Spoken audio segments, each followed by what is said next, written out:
अस्सलाम वालेकुम। SM news के साथ मैं हूं अहमद नदीम। खबरों का सिलसिला बढ़ाते हुए खबर शामिल करते हैं भवाना से।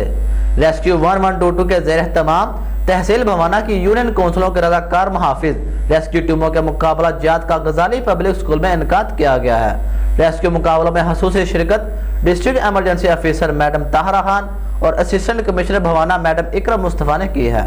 इस पर मज़ीद तफसीलात जानते हैं अपने नुमाइंदे मोहम्मद अफजल रहमाना से।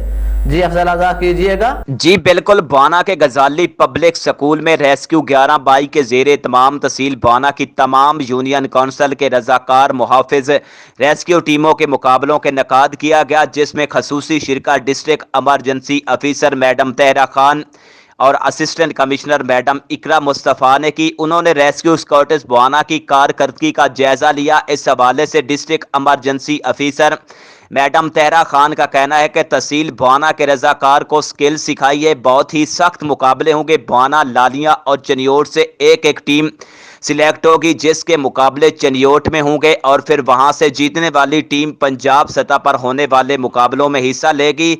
मैडम ताहरा खान का कहना है कि जिला भर से 80 टीमें बनाई गई हैं, जिनके फ्रेज हैं कि अपनी और कम्युनिटी की आफात और हादसात में मदद करें। उन्होंने कहा है कि तहसील बाना की टीमों की बेहतरीन कारकर्दगी देख कर खुश हैं और इस हवाले से रेस्क्यू बाना की टीम मुबारकबाद की मुस्तहक है। इस मौके पर असिस्टेंट कमिश्नर मैडम इकरा मुस्तफ़ा का कहना है कि जिला चनियोट रेस्क्यू 11-22 के हवाले से मैडम ताहरा खान की खिदमात काबिल तहसीन हैं और इस पर वो दाद की मुस्तहक हैं। जी बहुत शुक्रिया अफजल, तफसीलात से आगाह करने के लिए।